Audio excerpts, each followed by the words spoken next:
Welcome everybody. I'm Don Hewitt, President of Colerain Township Business Association. Good to see everybody this morning. Couple announcements and we're going to get to our presentation this morning. We have next month we're going to be right back here for the update on the police side of the equation. So this morning, I think everybody's aware why we're here. They've been the troops at the fire department have been kind enough to share some thoughts with us this morning as far as where they are in the state of affairs. We all are aware that the state has had pretty significant budget cuts, which has affected really every facet of government, both locally and on the statewide. So we're going to see the impact of that. So again, today we're going to kind of get some insight what's going on the fire side of the equation, and then next month we're going to be right back here again for police. August 9th and 10th is a Taste of Colerain. For those of you who would like to have the opportunity to promote your business, we have a booth again. Sign up for an hour or two. Love to have you have a presence there. It's always a lot of fun. We have a sign-up sheet here. We have a sign-up sheet up front. And then we had a hiatus on our Snowball, which is our annual fundraiser for our scholarship endowment fund. And we do that at Colerain Country Club, and this next year, February 1st, we'll be doing it again. So watch for more to follow on that, and we'll send out a save the date. Right, Tom? Right. Thanks, Tom. Tom is the master of the Snowball. All right, so we're going to get started here. Chief Bruce Smith, been a great leader in this community, certainly done a fantastic job. I think raising the bar from what people expect in our township. When they think of the fire department, they think of great service, consistency, and really has impacted the quality of life here. And obviously we want to see that continue. So we're looking for some words of encouragement.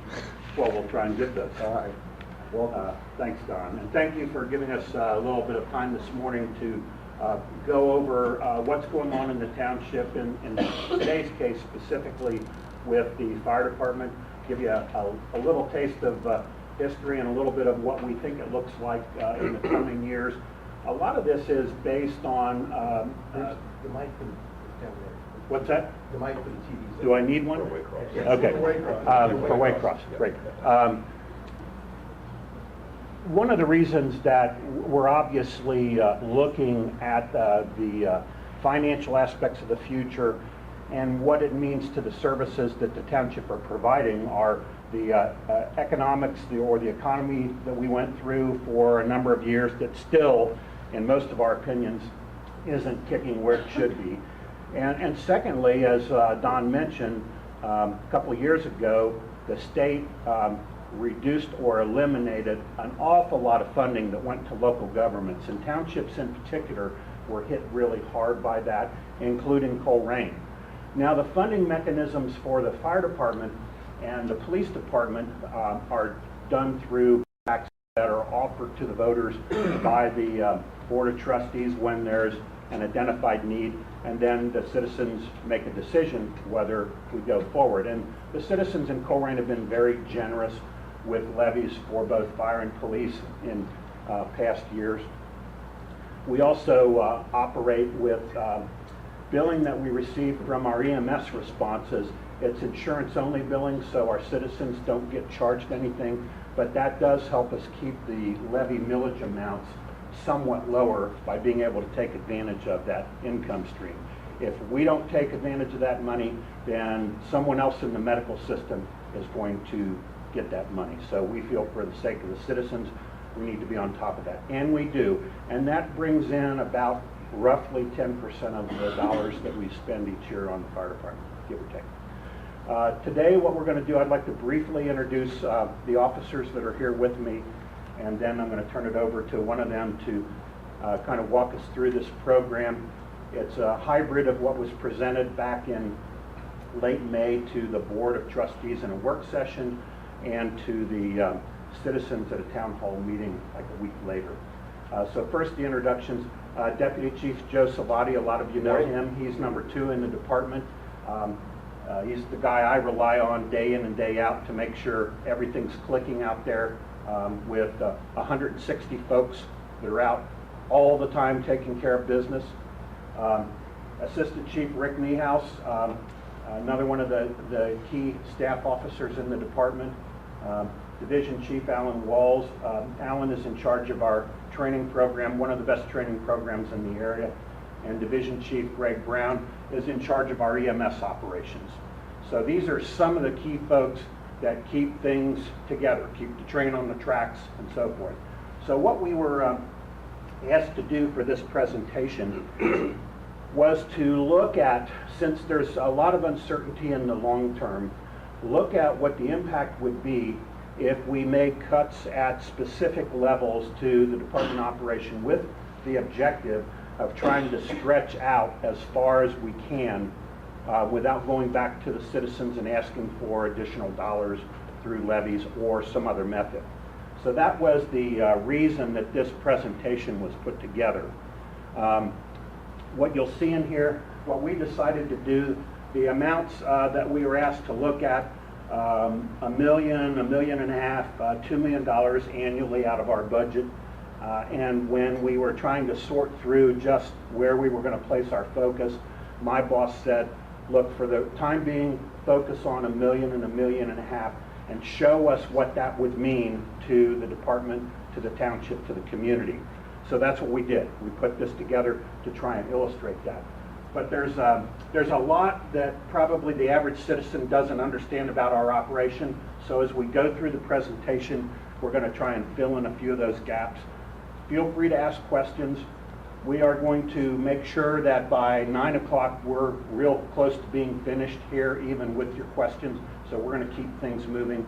But don't hesitate to ask us questions if there's something that doesn't make sense, or if we don't know the answer, we'll certainly tell you that. But feel free to jump in if necessary. With that, I'm going to turn the presentation over to Alan Walls, and we're going to be tag teaming, so we'll all be a part of the process. But Alan's going to walk us through the presentation. As Chief Smith said, for those of you who were at the township meeting or at the town hall meeting, it's kind of a hybrid. I've kind of condensed it just a little bit to try to keep it within time frame. So as far as the objectives today, to really discuss the community impact and what that would be with that $1 to $1.5 million cut to the department, an overview of our current staffing level. We'll look at the two budget reduction models, the $1 million model and the $1.5 million model. We'll look at some response time data, a couple incident reviews. I think these are important from the standpoint of, we'll look at one particular incident and what it can do to us resource-wise, and then we'll look at what can happen with multiple simultaneous calls over a couple of hours and what it can do resource-wise here in the township, and then we'll wrap up with the conclusion. So as far as our typical staffing level goes, day to day here in Colerain right now, there are 33 people on duty. There are 12 people at Station 25, there are 9 people at Station 26, and then 4 apiece at 102, 103, and 109. And when I use those numbers, Station 25 is headquarters over on Springdale Road, Station 26 is down on Galbraith Road, Station 102 is at Kemper and Colerain, Station 103 is at Thompson and Springdale, and Station 109 is up at Kemper and Pippin.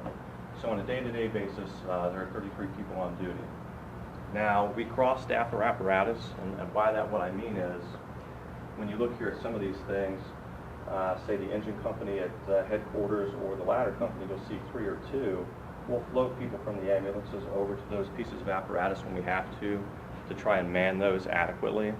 So, when we look at the 33 people on duty, if we filled every seat that we had, we would actually need 43 to 45 people on duty, but by cross-staffing our apparatus, we can keep it right around 33 people. Now, with the $1 million annual budget reduction scenario, what we would see is we would go from our 33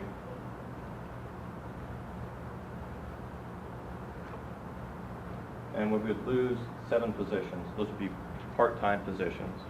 And you can see the change here. We would actually open up a 5th ambulance at Station 109. Assign another person up here. So we would end up with 8 people at headquarters, 7 people at Station 26, 3 people at 102, 103, and 5 people here at Station 109. Alan, can I interject something? It's worth noting, and some of you folks know how we operate. We are a combination department. We have both full-time and part-time people on duty side by side in the stations. That's a major advantage for us to be able to get people on duty, highly trained, experienced, but yet save money on both wages and benefits. So of the 33 people that we're talking about here, 15 of them are typically career people, more experienced, been on longer, 18 are part paid. So when we're talking about reductions of personnel, obviously in this scenario, you see seven of those part-time 24-hour positions would be eliminated under that scenario. And you also see movement going on. Those are just adjustments that we felt we would probably make if it was necessary to cut to that level. So I'll go ahead and pass it off back. If we went to the $1.5 million level, what we would see is a net loss of 10 positions. The closing of Station 102, we would move some people around. We would still have 8 people at Station 25, our headquarters, 7 down at Galbraith Road, 5 up here at Station 109, and 3 at Station 103. So a net loss of 10 positions plus the closing of the station if we went to the $1.5 million level annually.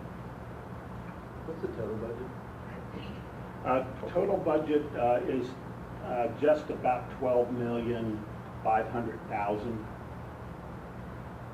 And as I said before, part of that is income from EMS billing. The majority of the balance of that is from tax levies.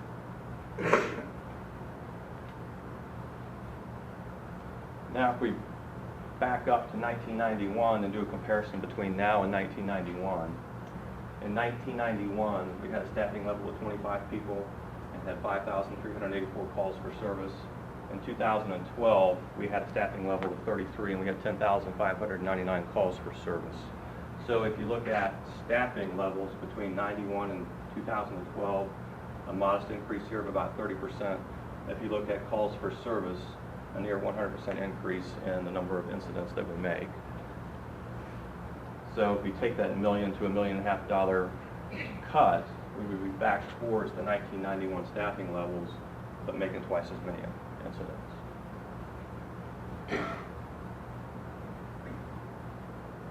Anyway, Elaine's got a question.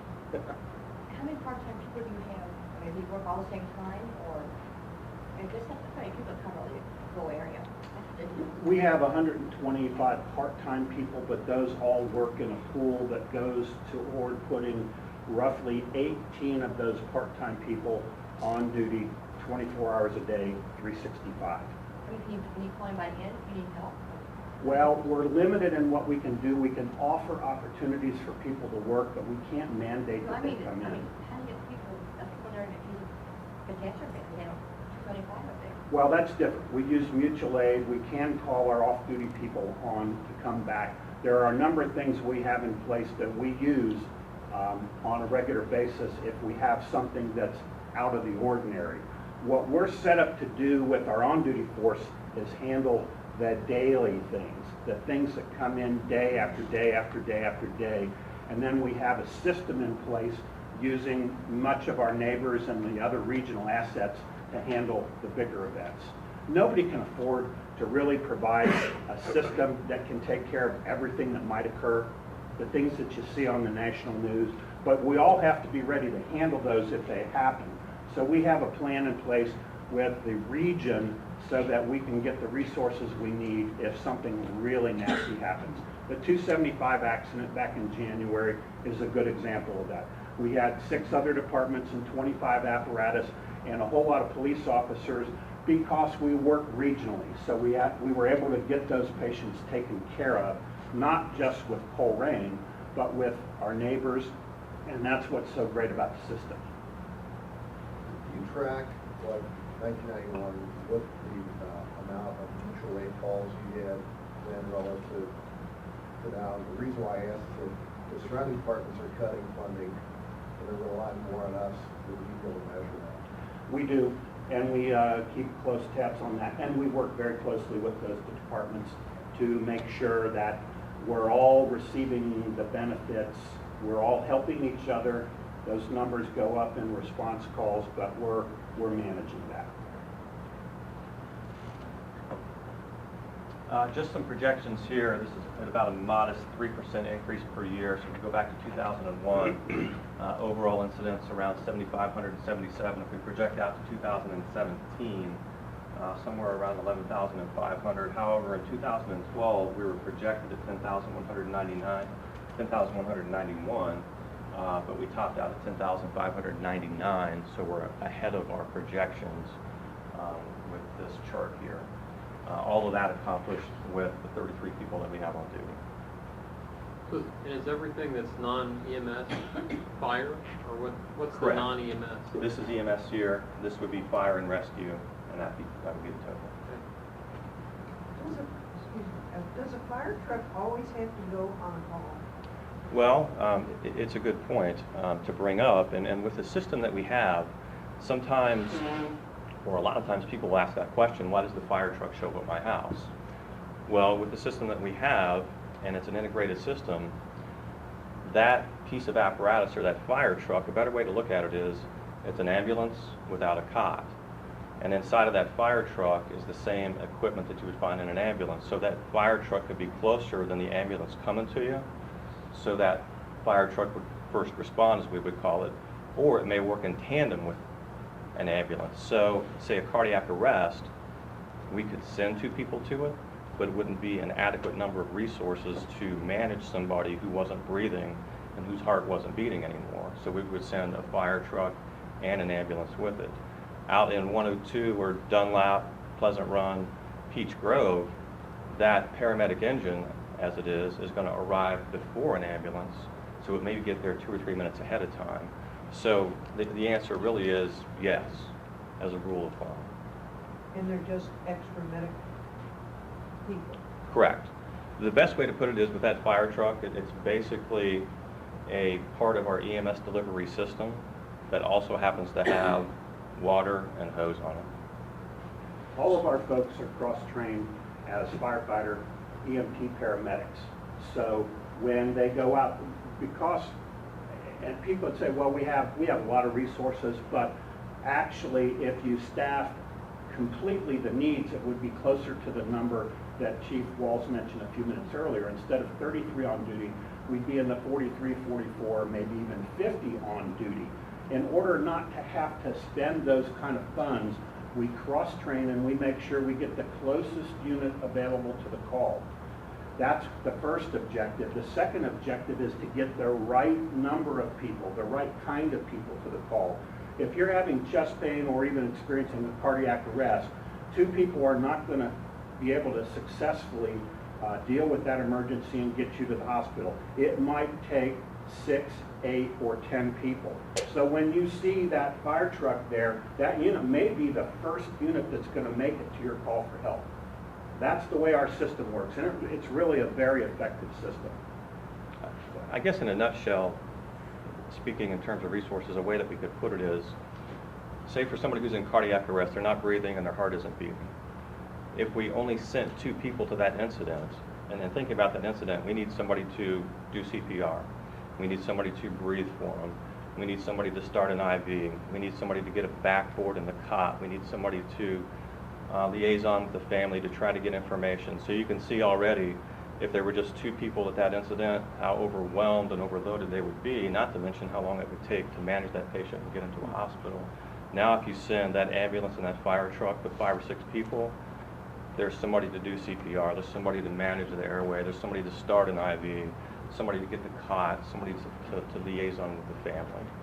But the actual medical staff truck, or whatever you unit, has all the equipment in it. The fire truck doesn't have any, right? The fire truck has everything in it that's in the back of an ambulance except a cot.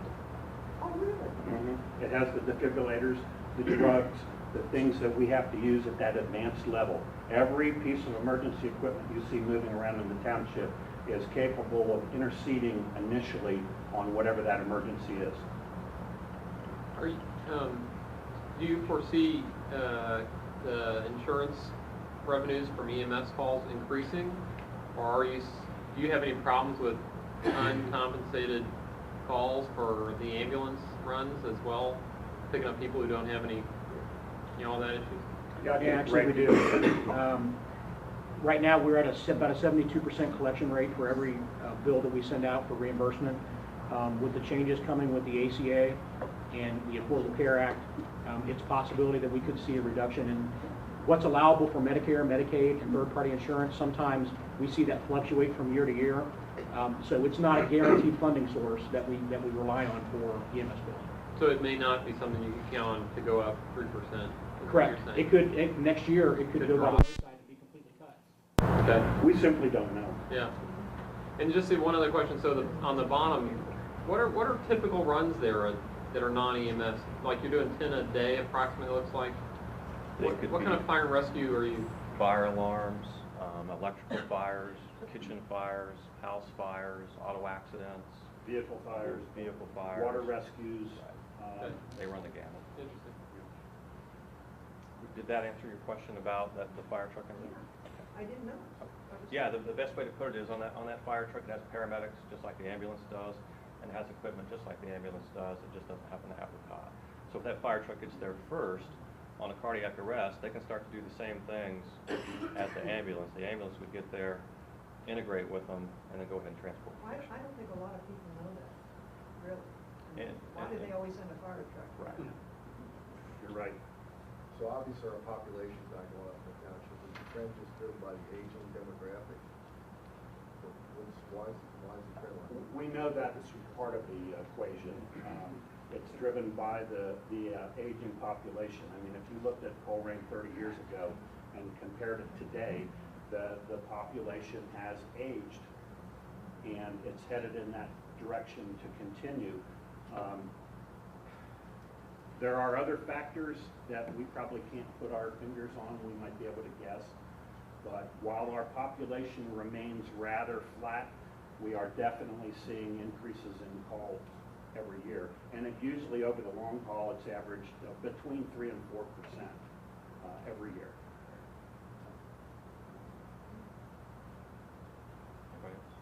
But just a reminder too, it's not only the residents, but also the amount of visitors, the amount of shoppers, the amount of people that are visiting the residents that, those calls are increased on as well. Yeah, that's a good point to make. I mean, we've seen the population drop from 60,144 to 58,499, but how many visitors do we have to the township on a daily basis? Countless. So, I mean, that's a good point to make. I mean, we're not only making runs on residents here in the township, but visitors as well. So, as we see more and more growth in the township, obviously, and more visitors to the township, then that's going to be a factor too as well.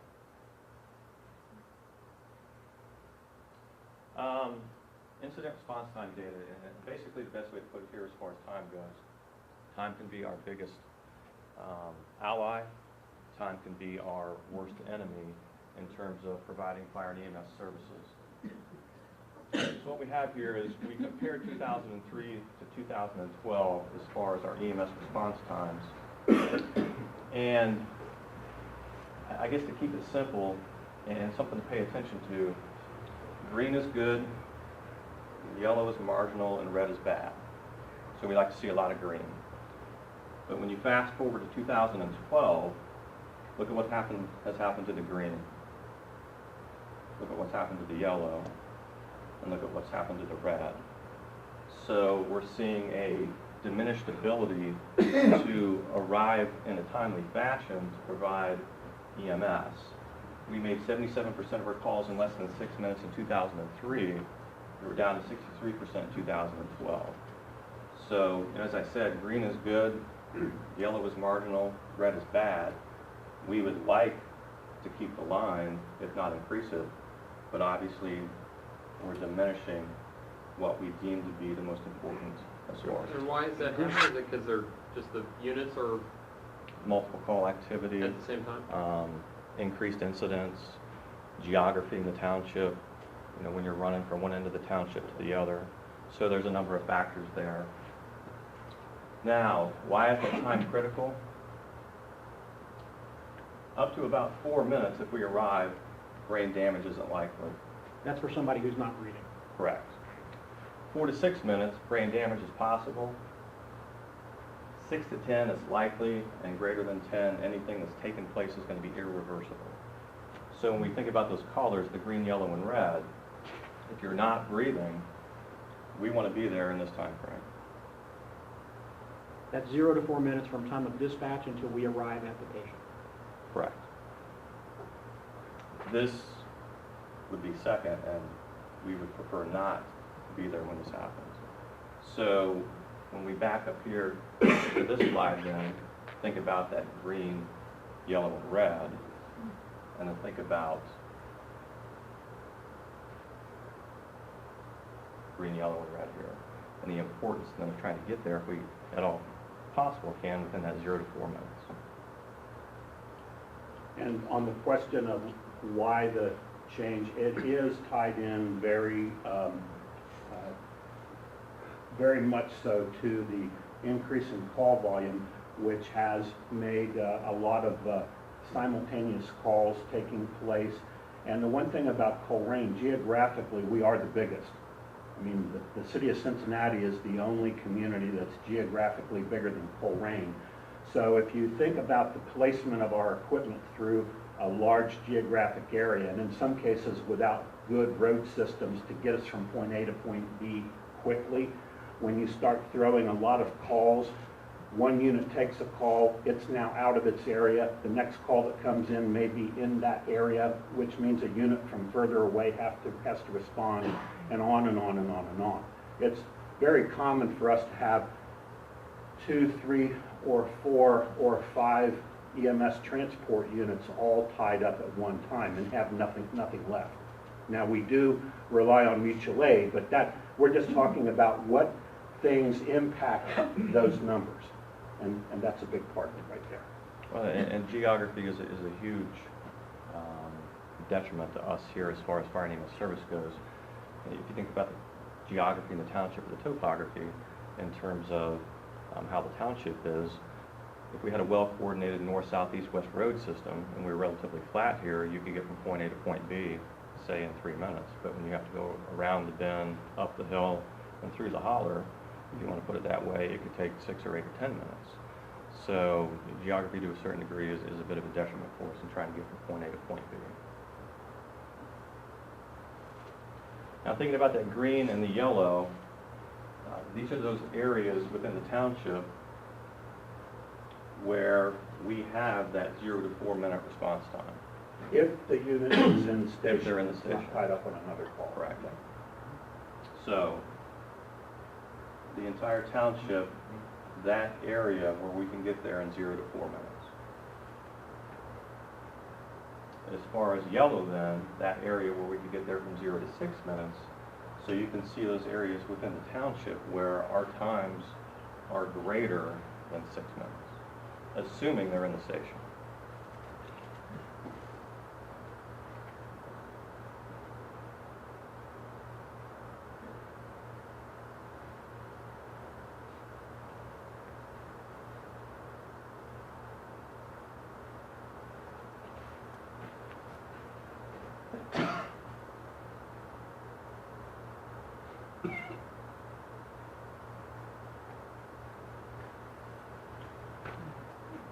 I was looking at a map from 2012, and these are incidents that were 10 minutes or greater within the township, and last year there were 237.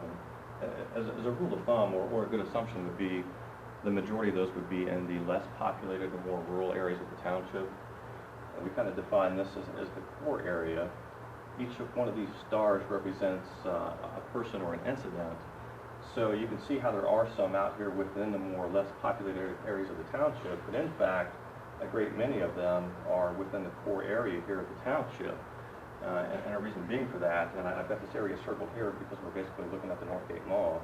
We had 3 incidents within the Northgate Mall or the Common Circle area over there last year with response times upwards of 20 minutes. Why is that? Once again, multiple call activity, geography, and now it's going to finally work.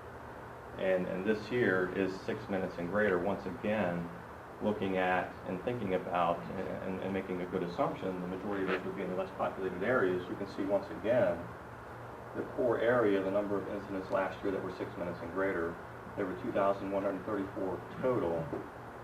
Look at the number of those incidents that were here in the core area. Once again, multiple call activity, call volume, units having to respond from the hospital back into the township, mutual aid, and what have you. So, once again, looking at this map here, there are those incidents out here in the less populated areas, but a great many of them, though, are right here in the core areas of the township. So looking at statistics, here in the township, there every day is about 29 incidents that we respond to per day. So about every 49 minutes and 39 seconds, there's an incident here in the township. 6 times a day, there are 2 ambulances out simultaneously. 2.6 times per day, 3 of our ambulances are out simultaneously. 1.5 times a day, 4 ambulances are out simultaneously. And this isn't just one of these things are happening. Every one of these things are happening on a daily basis. So resource availability-wise, you can see 6 times a day, 2 are out, 2.6 times, 3 are out, 1.5 times, 4 are out, but every 49 minutes and 39 seconds, one of our pieces of apparatus is on the road to some type of an emergency, be it, a fire call, fire alarm, cardiac arrest, trouble breathing, chest pain, or what have you. The problem with these numbers is they're averages, of course. Right. So what's really happening, the incidents pile up at times, certain times during the day. One day may be relatively quiet, the next day may be overwhelming, and all those response times and our ability to provide service are affected by that. So the numbers can be a little bit deceptive, just in that those are the averages for each day over the course of the year. This could happen over 24 hours. This could happen over 6 hours. How many ambulances do we have? 4.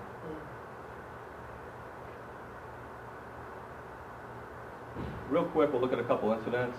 We'll look at what one incident can do to us resource-wise, and then we'll look at what multiple calls can do to us resource-wise. So we'll back up here to February 16th of this year. We had 32 people on duty that day. We were 1 person short. We had an incident up here on West Kemper Road. Came in as an auto accident, which sent the closest engine and an ambulance to it. Upon their arrival and upon further triage, they had entrapment. People needed to be rescued with our hydraulic tools, plus there were multiple injuries. So it required additional resources. Upon further triage, they needed additional resources. So at this point in time, within about 20 minutes into the incident, you can see that what's left in the township was the paramedic engine up here, paramedic engine over here, and 1 person at station 26. Every other resource here in the township was at this particular incident right here. So within 20 minutes, more or less, we were left with an engine, and 1 person at station 26. And now, things start to unravel, if you want to put it that way.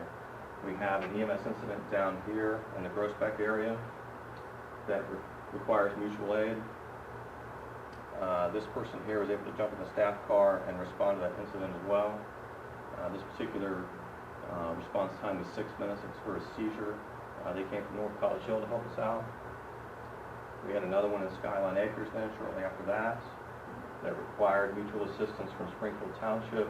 He likewise was able to move from here to here in a staff car to help out. That was a 9-minute response time for abdominal pain.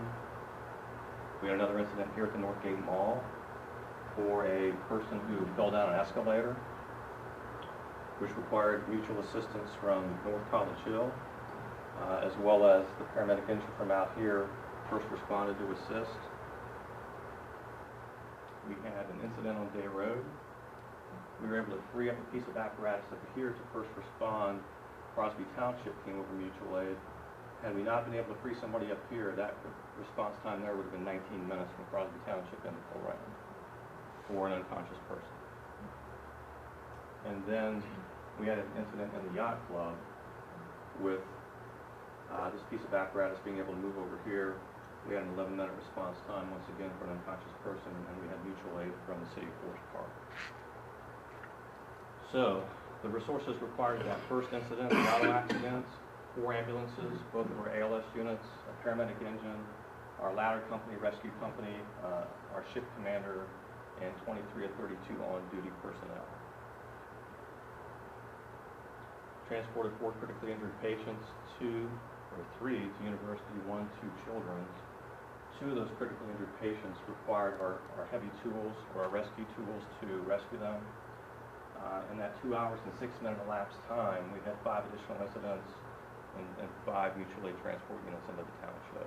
So when you go back and think about those averages, here's a situation just within a matter of a couple hours. We have 1 incident that straps us resource-wise, and then we have 5 additional incidents on top of it with friends and neighbors coming to help us.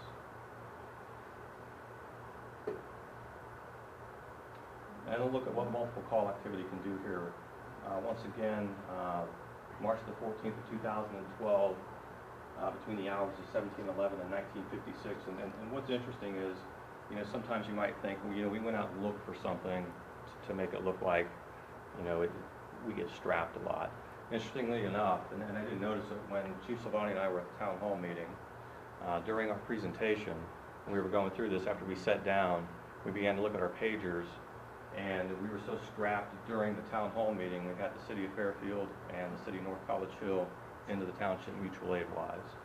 So, you know, when you look at these things, it might be, or you might assume, you know, well, we went out and looked for something just to make it look like this happens, but it actually happens on a fairly regular basis. So here in this time frame, we have a carbon monoxide alarm for the sick person up here in Pleasant Run, which requires 2 pieces of apparatus. A few minutes later, we get an auto accident with a person struck down here off of Compton and Pippin.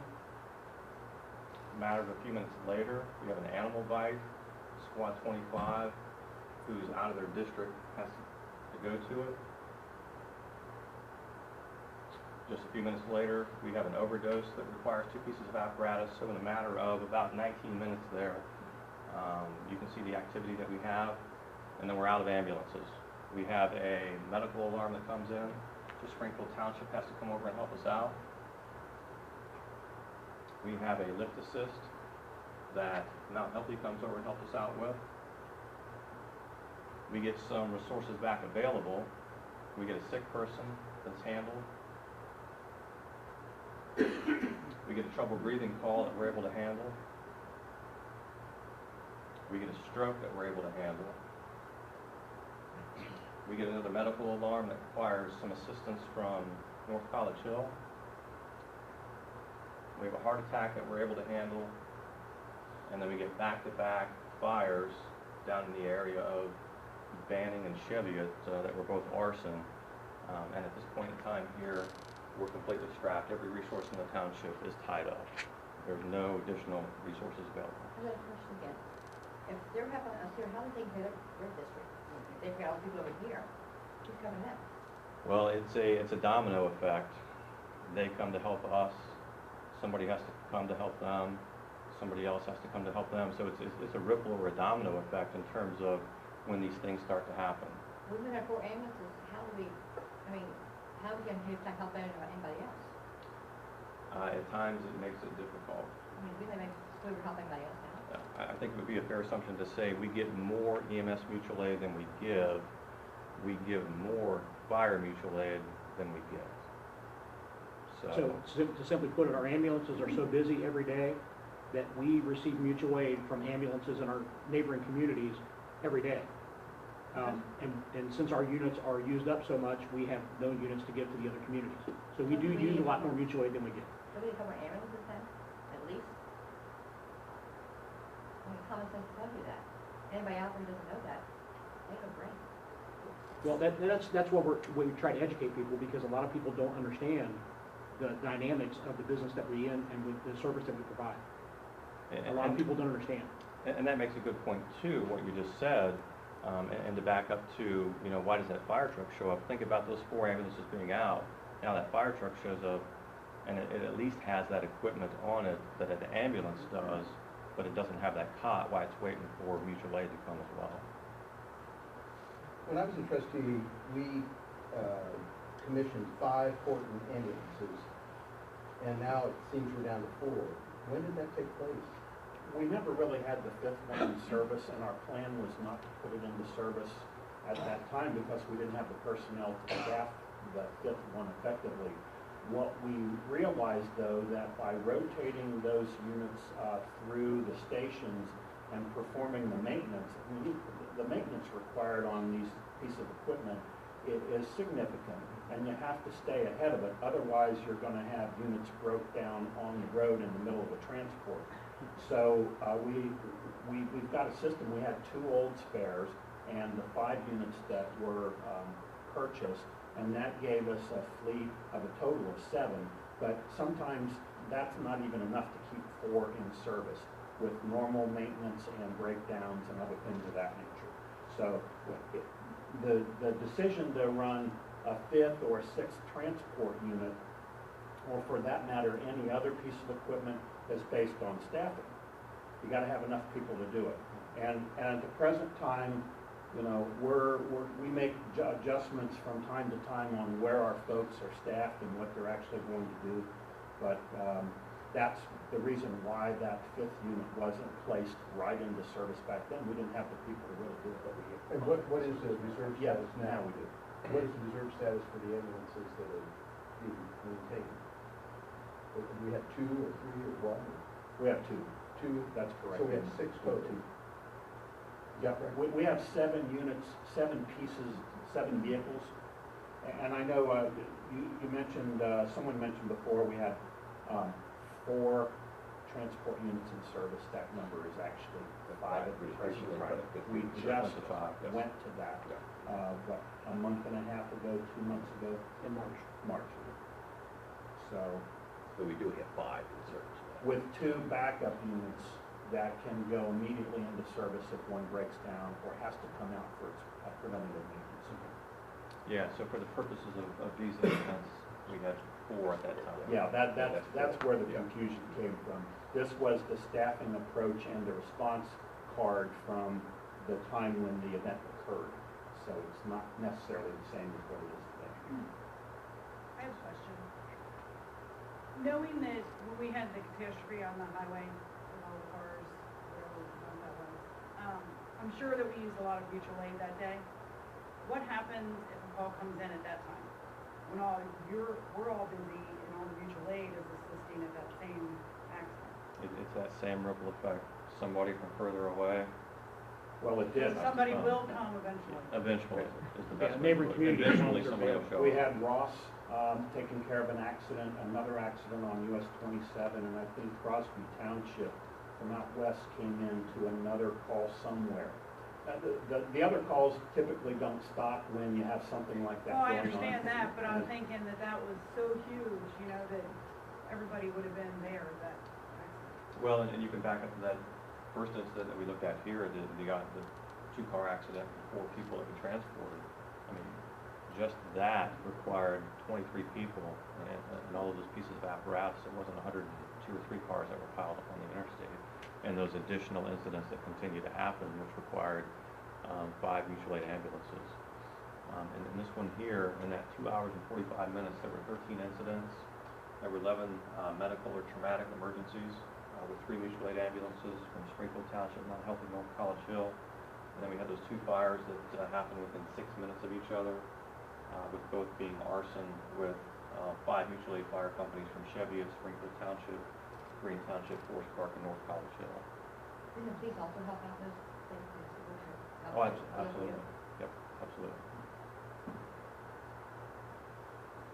So, you know, within 25 minutes within that time frame there, we had 25 people out, 4 ambulances, both ALS units, 3 paramedic engines, our battalion chief and 2 mutual aid ambulances. Within that time frame, again, of 58 minutes, within that 2.5 hours, there were 19 people were out with 3 ambulances, 2 ALS units, 2 medic engines, and 1 mutual aid ambulance.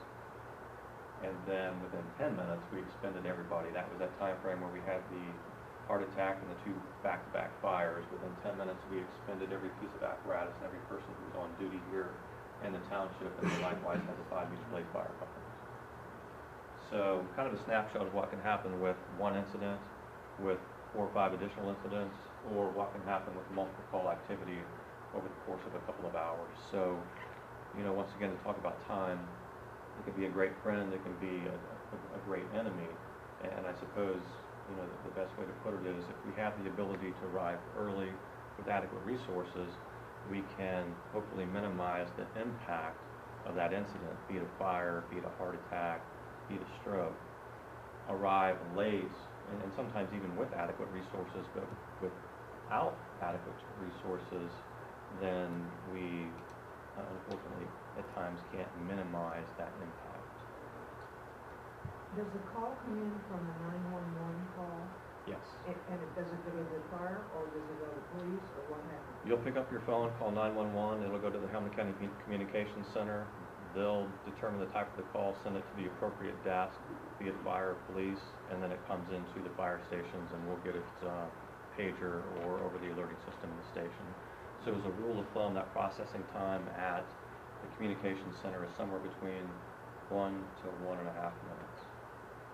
And many times the fire and police are jointly sent, and it's a very seamless operation. Those folks know what's needed at the emergency, so they send the necessary resources. So does that call go into the township where the accident is, and then you have to ask for mutual aid? Or does it go to everybody's pager at the same time? It would come into the municipality that incident was in. Right. And then if something wasn't available, they would send in the next closest unit. And so on down the line as far as that domino ripple effect goes. But we already have run cards set up for different types of emergencies, so the dispatch center knows exactly how many units to send once they get the emergency. And it may include mutual aid units from other departments, so we don't have delays. If they recognize that there's something significant, like a structure fire, you're gonna have probably 6 pieces of equipment from whatever departments are closest that are gonna get on the road right away. If they're not available, then they go down the list and call the next units that would be available. It's a pretty effective system, and quite frankly, we talk about all these things delivering. We can't get the job done unless every piece of the system is working properly. And public education is an important part of that. If you begin to have chest pain, do you wait 2 hours and then call 911, or do you immediately call 911? If you have the worst headache that you've ever had in your life, and you have some numbness and tingling in your hand, do we wait a couple of hours and call 911, or do we call 911 immediately? So it's a whole system there that has to work the way that it should for us to be able to minimize the impact of all of these types of incidents. Some potential impacts here with the cuts that we've looked at, longer response times, inability to respond to all 911 requests for service. We're already seeing this. With the mutual aid that we receive. The delay in providing life-saving medical treatment, longer time to assemble an effective force, more severe conditions, altered means of fighting fires, increased reliance on mutual aid, and our inability to help out our neighbors when they need help, even though they're helping us more. Some other possibilities here, loss of public support, reductions in or further elimination of positions in the training division, likewise inspections in public education, brownouts as they're called. Everybody kind of heard that term in the last couple of years. Brownouts, as they say, pieces of apparatus idle because of staffing, and potentially station closures. We'll speak just briefly on this. When we were asked to provide the what-ifs, if we had to look at cuts at certain levels, and that's what we did, and that's what the presentation was trying to illustrate, we felt that it was just crucial that we not do anything to decrease the actual on-duty forces at the stations, the bread and butter, the people that go to your home when you hit 911. That's the critical resource that we feel, based on what we've been seeing in the run trends and what we see day to day, that really couldn't be eroded if at all possible. So we came up with some alternative plans that would take us into the 2018 time range without eroding the on-duty response forces. Now, what that includes is elimination of some additional positions through attrition, cutting some of the other important but non-essential programs further than what we've already done, and of course taking advantage of savings that we've already realized through the last 10 years or so. And the cumulative savings, this is what we've done internally on our own in recent years. When we saw a position that we felt like we could let go through attrition or eliminate the position, we've done that. And for example, if you look down right in the middle, career public educator, it's really important that we do education with our public and with our kids because it does have a positive impact on what happens in a community. But we had our public educator leave, and we decided that, you know what, we've got to make our dollars stretch as long as we can, so we're not going to fill that position. We'll try and do some things in the public education arena without that person. So this is a cumulative savings over the course of 4 years or so.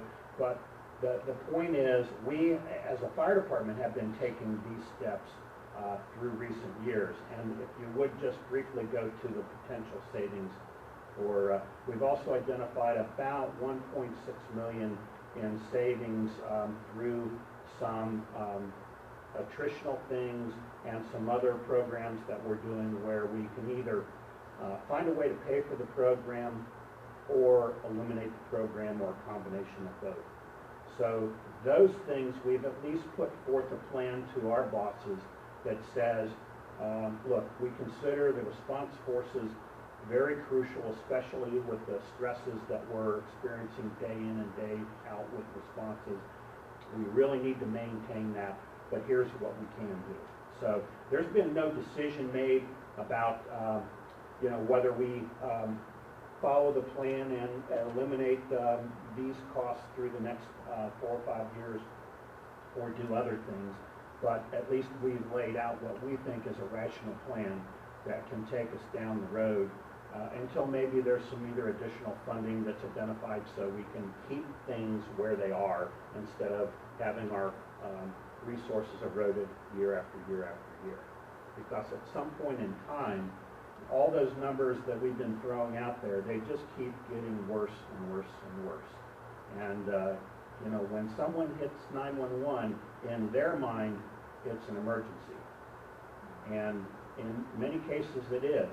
A lot are more serious than others, but we want to be there in a reasonable amount of time. It's just like our compatriots in the police end of the business. When someone hits 911, they want us there yesterday. And we can't always do that, but we're there to do our absolute best, and that's what we're working with. What else we got on there? I don't think we need to. Bruce, I think there's one more thing we need to talk about, and that's the ISO rating of 2.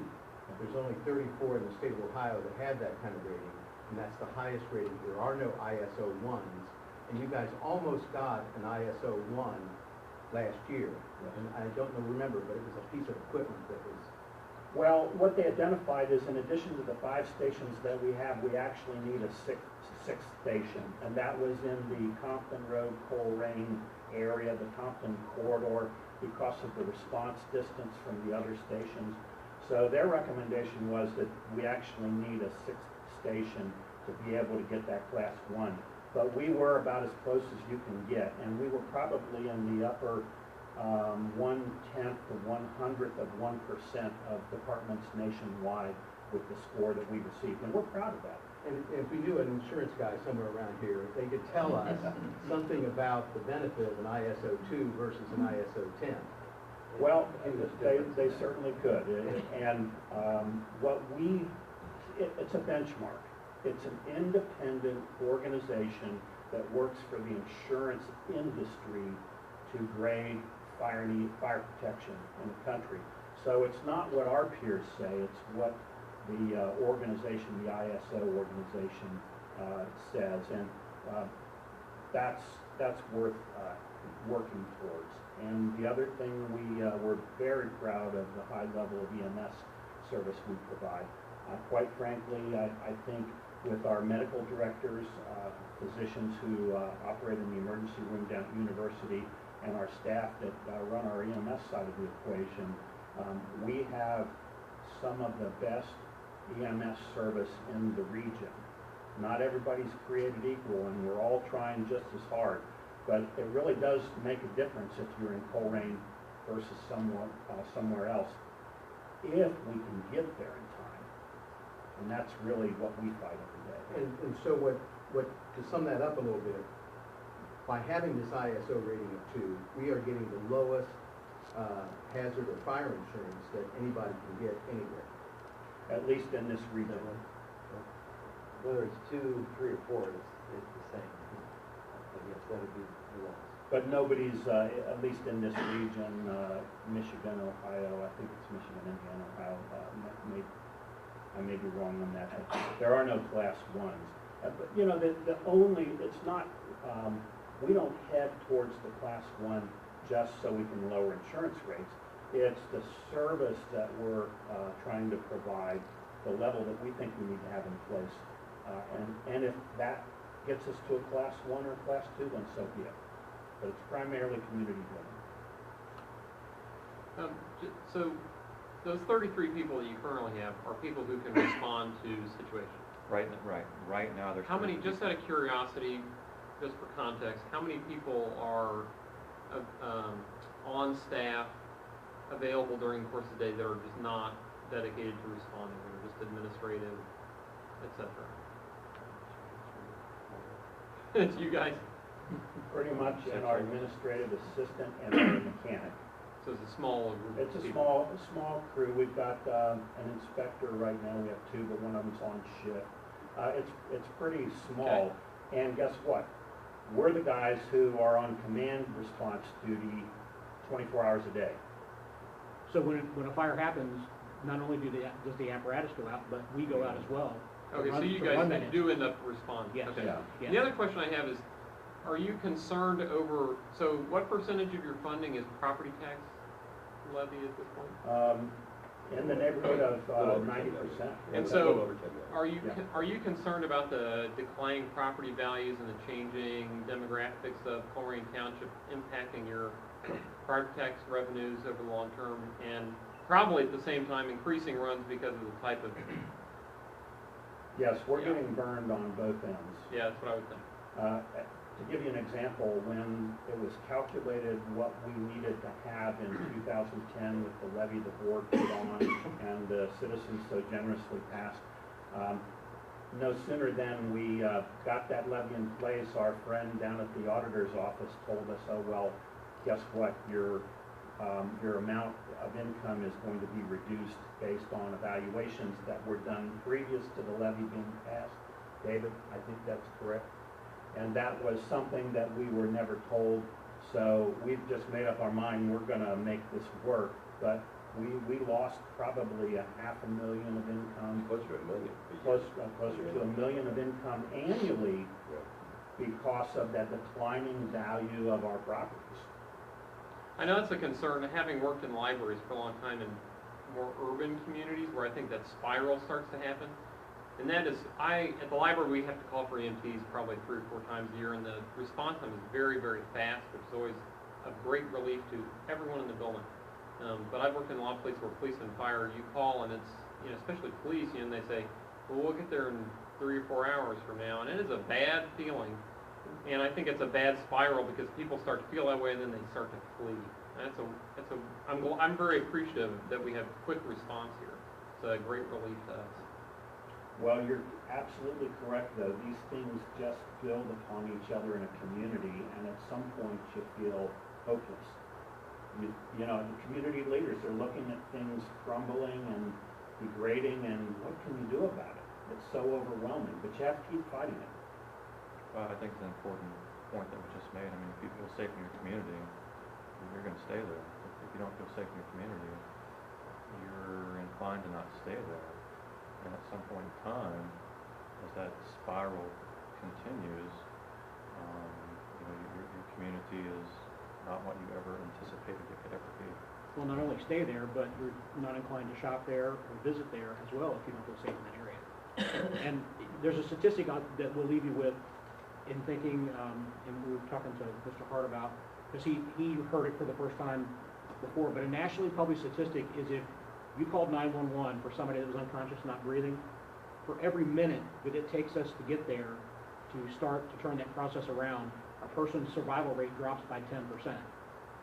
So if it takes us 5 minutes to get there, we're already 50% behind the 8 ball and being able to resuscitate that individual. If we're 6 to 10 minutes in being able to get there, our chances of survivability are almost zero. So time is very critical in our operation and everything that we do. The quicker we get there to mitigate the situation, the quicker we're able to affect the outcome for that individual that's having the emergency. Here's a perfect example here. This individual here who's still alive today, a 3-minute, 45-second response time. Think about that green, yellow, and red. And something to remember about Mr. Schulte, this gentleman here, these are regular occurrences for us because of the service that we provide at a high level. Mr. Schulte's 54 years old. He was at home with his family and had a heart attack right before dinner and went into cardiac arrest. We were able to respond in 3 minutes and 45 seconds and basically regain his pulse and breathing back through medications and defibrillations. And he now is living a productive life with his family at home with no deficits. And just since this presentation at the last trustees meeting, we've been able to have that same occurrence happen 5 times, where we've had somebody that has gone into cardiac arrest, completely heart stopped, not breathing, and been able to make a quick response to them and return them to a normal life with their family because of the service that we provide. And that is simply not something that occurs at that rate through, I think, the majority of our business. We really have a unique system here thanks to the support of the citizens through the years. And it takes a lot of work to keep it there. The amount of training our folks go through is astronomical, and the involvement of our medical directors from University Hospital, all of these things come together to make sure that when we show up, it's not just a mirage, it's not just a bunch of people wearing uniforms. These are folks that can get in and get the job done. And if I'm the one that's having the chest pains or the heart attack, I want them there, I want them there quick, and I want to enjoy my family for another 10, 15, 20 years. And fortunately, we've had a number of folks here in recent months and years that have high quality of life after going through a near-death experience because of the men and women that are out there doing this. Now, we've run up against a hard wall here.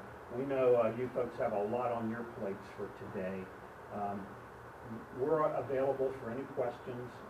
As time goes on, the board will make decisions about whether we stay the course or we have to go in some different directions. We'll try and keep everybody educated about what's happening, and we certainly appreciate the support that we get from everybody, and especially this organization. Through the years, you guys have called us in and fed us breakfast at least once a year and thanked us over and over, and we really appreciate that. It means a lot to our folks, and we hope to be there for you if you need us. So. Great information, guys. Appreciate it.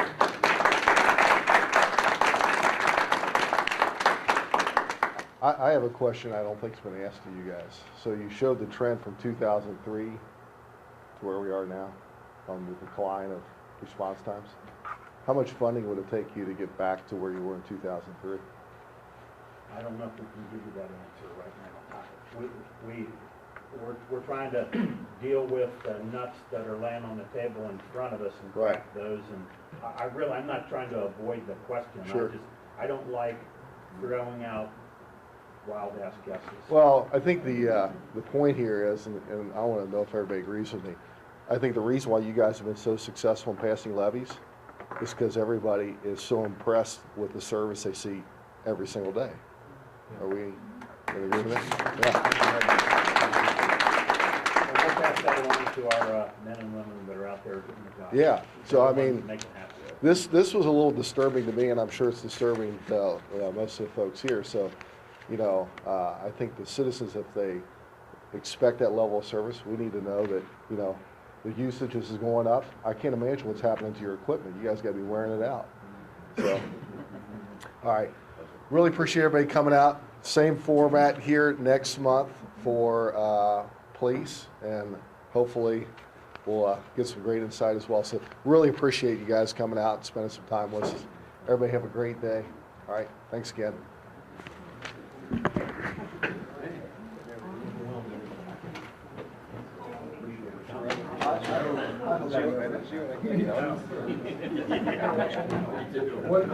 One time I had a fire call and let's see, my wife and I were home, the whole house.